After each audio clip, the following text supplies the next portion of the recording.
How's it going, everyone? I'm Daniel Rodriguez, aka Big D. It's time to review the new CBS show, which you could say a spin-off from the original movie, which came out about 4 years ago with stars Bradley Cooper and Robert De Niro. This is a show called, it's the same as the movie, Limitless. And it is in the same universe. It continues 4 years later. It's a different character and everything. I have not seen the original movie, actually. I actually had it on burnt copy, and I think my mom has it, and I never saw it, It was 4 years ago. I was young. I was like, this doesn't look interesting, but I didn't really pay attention as much. Either way, here we are at the TV show, and I gotta tell you, man, I had low expectations. I didn't know what to think. I didn't know what to expect. I never knew it was going to be funny as it was, and how serious and funny you can mix well together. So this is my review, my spoiler review. If you have not seen the episode, go to cbs.com/limitless. Watch the full episode there for Limitless Season 1, Episode 1, the series premiere titled Pilot. Should take me less than 2 minutes to recap the episode, give you my pros and cons and final score. I'm just going to recap it, I'm going to rush through it, tell you what I thought, give you pros and cons. So let's get right to it. I'm sorry, I'm going to little things up here. Limitless, so awesome. We meet Brian. Brian is our main character. His name is Brian. I'm trying to find it. Brian Finch. Of course, we meet him, and it's just awesome because it starts like, "Hi, I'm Brian." He looks tough. Like, "Hi, I'm Brian," but he's just like, "Hi, I'm Brian." Just the beard makes him look a little bit more tougher and everything, but he's just like, he's a regular guy. He's not no bodybuilder or anything, he looked like a tough, hey. And the whole commercial, I thought he was going to be that, like, wow, but he's just a regular guy, So I was like, wow, I'm really mistaken people. And then again, he does the whole thing, this is my family, he shows his family, and he doesn't do much, he doesn't really have a job. He was in a rock band with his friend Eli, and he's at this job now, and he's very sleepy and everything. And Eli, from the rock band, many years later, is working there and making money and everything, so he gives him a pill, and that's the Limitless pill, basically, where he can access 100% of his brain. Now he's like a not an official doctor, but he could read stuff, and he learns, and he's like, he knows more than doctors, and he doesn't have to like study for years, and just like that, he's good. So Eli's dead. He finds Eli dead. Someone attacked him in his apartment or hotel, apartment, I should say, condo, and the FBI shows up. So he runs, and there's a big old chase, and Rebecca, which is Dexter Morgan's sister in Dexter, I totally forgot, Deborah Morgan, Rebecca, her name's Rebecca now, and she was like, she didn't shoot him in anything in the train. He went in the train station, and the train didn't hit him. He knew exactly where it would stop and everything. So he ends up escaping. Rebecca is on the case now. Like, that's her case. She has to go after this guy now, Brian Finch. So she talks to the parents and says, oh, this, we believe he killed Eli. And they're like, he would not kill Eli. And his dad's sick. His dad needs a liver transplant as well. So Brian is lockpicking, and the guy opens the door. He's like, hello? He literally gets caught lockpicking, and it's pretty funny. You should probably be able to sense that the guy's coming, but whatever. So the guy's he went to wrong lockpicking. When he was lockpicking and it showed the handcuffs, he was like, this isn't the first time. Like, he was like with a mistress or kinky sex and everything, and I guess she didn't know how to lockpick it, and they had to YouTube it. I was like, oh my gosh, they YouTubed it. Of course, that's extra money right there, sir. So Jay, this guy named Jay is dead, of course. It looks like he suicided on cocaine and everything, but he died. It was a murder. So he visits Rebecca, and he tells her the info and everything, says I'm innocent. The whole 9 yards, basically. And he's withdrawing. He's in pain and everything, and through days, not like withdrawing totally from a drug, but it just eats him up inside.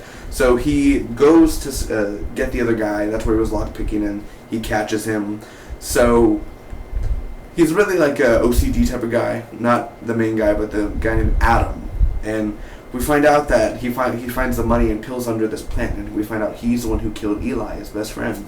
So there's gunfire, and he's running, and Brian gets shot in the leg, grazed but still injured, and he escapes the building enough where he's outside in public, and he goes outside. They have a little chat, like, what are you going to do?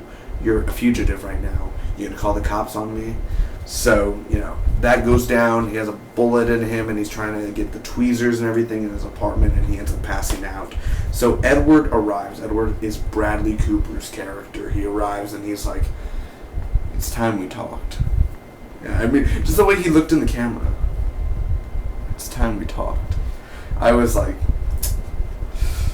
one more month for that new Bradley Cooper movie, Burn. He's going to be cooking me food. Oh, I can't wait. So he gives him info, and he says, I could use you. I could use you as a partner and everything.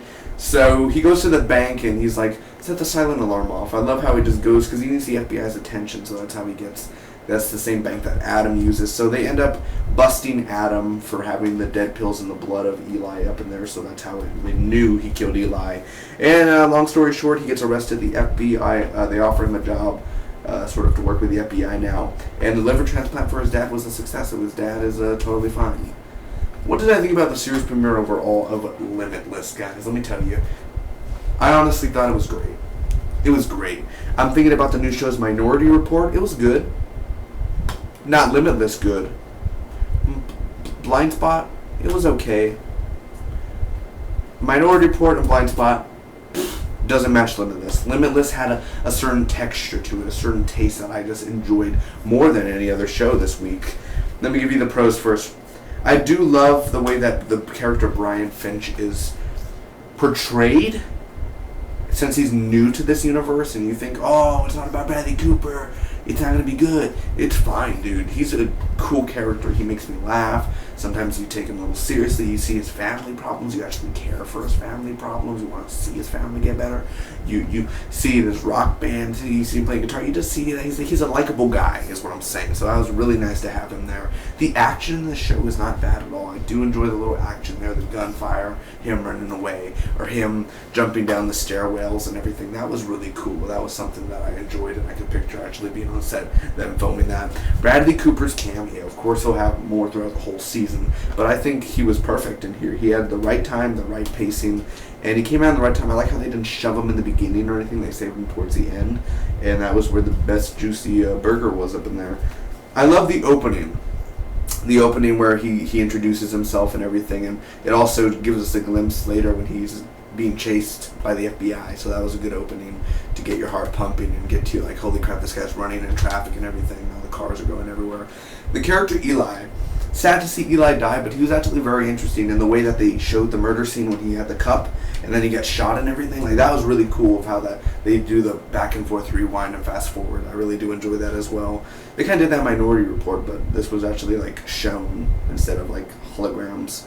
Adam the character was, you could tell he was a weirdo, and when he had the gun and everything, I wish they could have got more explanation into that, but still Adam getting busted and everything, that was it was good to see him get his just medicine and then he'll get raped in jail, so that'll happen. The directing of this, man, I believe, don't quote me on this, the director of Limitless directed this episode. I may be wrong, but he's a director for some of the episodes in here, and it's a well shot show, definitely in the pill and that and everything, so it captures the moments that need to be captured, and it doesn't focus on nothing else. It focuses on what it needs to focus on. So I do love the directing here. There's nothing wrong with it. There's nothing to complain about it. It's all very well done. So thumbs up to you, my man, whoever directed this one. I wanted to get emotional during the family moments, the one where his dad was like having problems and everything. Like, those emotions there, because that's real life stuff that could happen. Just everything. A family and the transplant and everything. So it's stuff to be taken seriously, not to be taken as funny, obviously. I don't know why I take funny. The character Rebecca. I'll get used to her. I like the actress. She's not a great actress, but I'll get used to her. I mean, I liked her in Dexter. She was annoying sometimes. Oh, fuck. She always said the F word all the time, man. So hopefully she doesn't have an F-bomb up in here, man. So, Rebecca, cool character. Cool cat, I guess I should say. One more thing. The smart and the pills and the 100% thing. Love the idea. It's been done many times before, but then again, Limitless, it has that style. And I gotta see the original movie now. And Rebecca's dad's storyline. I actually care. I want to, like, she said that her dad may have been on the pill and everything. I want to see that. I want to know, some people may be like, oh, great. Now she has a story to go with too. Actually, I'm usually hateful against that, but actually I'm interested in seeing her dad and all that stuff. So I'm really interested in knowing that, of how her dad died and everything of the pill. So that would be interesting. My only cons, really, we didn't see Adam get arrested. I really wish they kind of just rushed out on that and showed him get arrested. I want to see them go in and his reaction. I rather would have saw that. And it was a little slow with the Rebecca scenes, like not with the main character, but just Rebecca at the FBI and everything. It was a little slow there, kind of little slow there. Excuse me, my throat. Overall, I'm going to give the series premiere of Limitless a solid A, ladies and gentlemen. I enjoyed this one. It was better than Blind Spot. It was better than Minority Report. Minority Report's still a good show, but we're talking about different shows here. And definitely Limitless wins the best show out of the new series of action shows, thriller, drama shows this week. Thank you guys so much for watching. Comment down below. Let me know what did you think about Limitless. Make sure to tell me your pros and cons, what you liked, what you hated, and your score. Thanks again for watching. I'll see you all next Wednesday, actually. I don't know if I'll review it Tuesday night, but we'll see what goes down, guys. Thanks so much for watching. Like I said, hit that subscribe button for more. I review a lot of TV shows. Link down below to a lot of movie reviews and TV show reviews. May the spot be with you always.